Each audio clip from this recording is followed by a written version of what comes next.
নমস্কার, গৌতম ইডু চ্যানেলে আপনাকে স্বাগতম।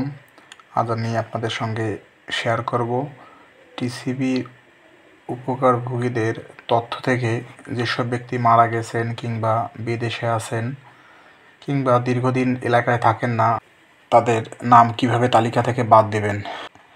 এখানে টিসিবির উপকারভোগী তালিকা থেকে নাম বাদ দেওয়ার জন্য আমরা এই অপশন থেকে উপকারভোগীর যে তথ্য খুঁজুন এখান থেকেও আমরা বের করতে পারবো, অথবা তথ্য যাচাই রিপোর্ট থেকে উপকারভোগীর তথ্য খুঁজুন, এইখান থেকেও তালিকা থেকে নাম বাদ দিতে পারবো। এক্ষেত্রে আমরা উপকারভোগী তথ্য খুঁজুনে ক্লিক করলে এরকম একটা ইন্টারফেস আপনাদের সামনে শো করবে। এক্ষেত্রে উপকারভোগীর যে এনআরডি নাম্বার আছে এনআরডি নাম্বারটা এখানে দেবেন, দেওয়ার পরে তথ্য খুঁজুনে ক্লিক করবেন। ক্লিক করলে নিচে একটি তথ্য শো করবে, আপনি যাকে খুঁজছেন তার নামটা মেলাবেন। মেলানোর পরে দেখবেন এখানে আই বাটন আছে অ্যাকশনের নিচে, আই বাটনে ক্লিক করবেন।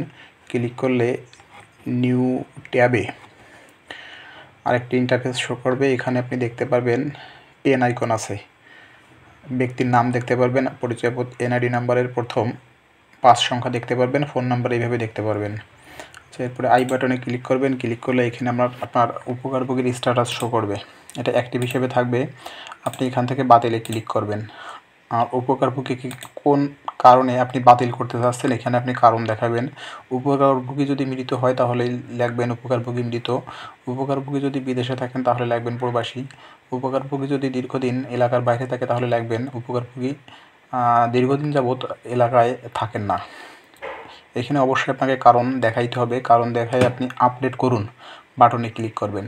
ক্লিক করলে আপনার এই তথ্যটি আপডেট হয়ে যাবে। এভাবে আপনি টিসিবির যাদের স্মার্ট কার্ড চলে আসছে তাদের তালিকা থেকে বাদ দিতে পারবেন।